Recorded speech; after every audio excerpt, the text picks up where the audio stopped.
दोस्तों has been और have been का यूज़ तो आप लोग जान ही चुके हैं, जो पिछले वीडियो में दिखाया गया था। लगभग उसी से सिमिलर होता है यूज़ हैड बीन का, लेकिन दोनों में अंतर सिर्फ यह है कि हैज़ बीन और हैव बीन में कोई भी स्पेसिफिक असाइनमेंट पहले से शुरू होकर प्रेजेंट तक कंटिन्यू रहता था, पर हैड बीन का प्रेजेंट से किसी प्रकार का कोई रिलेशन नहीं होता। प्रेजेंट में उसका काम सिर्फ होता है सेंटेंस को यूज़ करना। जब कोई भी पार्टिकुलर असाइनमेंट पास्ट से शुरू होकर पास्ट में ही ख़त्म हो जाए, या फिर जब कोई काम बीते हुए समय में शुरू हुआ और बीते हुए समय में ही ख़त्म हो गया और उसके बाद कोई दूसरा काम शुरू हो गया, अब वो बीते हुए काम की बात पुरानी हो गई, तो वहाँ हैड बीन का व्यवहार होता है। Similar to has been and have been, इसमें भी टाइम बताते हुए फॉर और सिंस का यूज़ अक्सर किया जाता है। हैड बीन वाले सेंटेंस में टाइम बताते हुए फॉर और सिंस के रूल्स वही हैं जो हमने हैज़ बीन और हैव बीन के वीडियो में समझाया था, लेकिन सब्जेक्ट के साथ किसी प्रकार का टेंशन न लें। यहाँ सब्जेक्ट के साथ किसी प्रकार का भी कोई परेशानी नहीं है, यानी हैड बीन का प्रयोग किसी भी सब्जेक्ट के साथ किया जा सकता है, चाहे first person, second person, third person, singular हो या प्लूरल। आप बेहिचक और बेधड़क हैड बीन का यूज़ कर सकते हैं बिना कुछ सोचे समझे। चलिए आगे बढ़ते हैं और कुछ एग्जाम्पल्स देखते हैं।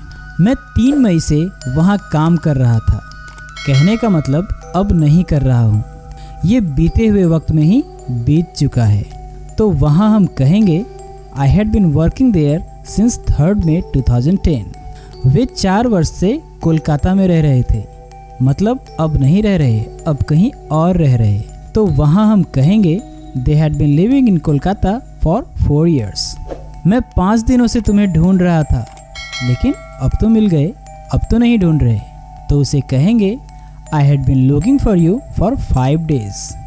अब कुछ निगेटिव केस देखते हैं। She had not been attending the office for 2 months। वह 2 महीनों से ऑफिस अटेंड नहीं कर रही, मतलब अब तो कर रही है। मैं 28 अगस्त से वीडियो अपलोड नहीं कर रहा था, लेकिन अब तो कर रहा हूँ, तो उसे कहेंगे I had not been uploading the video since 28 August। Cricket had not been played since March 2020, यानी मार्च से क्रिकेट नहीं हो रहा था, लेकिन अब तो हो रहा है और आप मज़े भी ले रहे होंगे।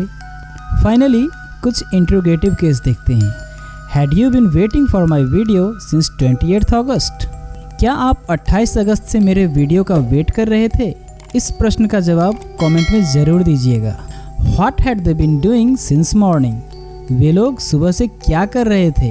कभी कभी पहले का जिक्र करते वक्त हमें समय का अंदाज़ा नहीं रहता या फिर समय याद नहीं रहता, और उस वक्त हम अक्सर कहते हैं कि इसके पहले, जैसे इसके पहले मैं ये यूज़ करता था, या फिर इसके पहले मैं यहाँ काम करता था, तो वहाँ हम सिंस या फॉर का यूज़ न कर उस सेंटेंस को अलग टाइप से फॉर्म कर सकते हैं। जैसे मैं YouTube ज्वाइन करने से पहले ट्यूशन पढ़ाता था, तो उसे कहेंगे I had been giving tuition before joining YouTube। English grammar में इसे पास्ट परफेक्ट कंटिन्यूअस टेंस कहते हैं। तो देख लिया ना आपने, नाम से इतने भारी भरकम टॉपिक्स भी हम इजीली कैसे समझ सकते हैं। आज के वीडियो से रिलेटेड यदि आपके पास कोई प्रश्न या कोई सुझाव हो तो अवश्य कमेंट करें। फिलहाल के लिए signing off. Thank you so much for watching.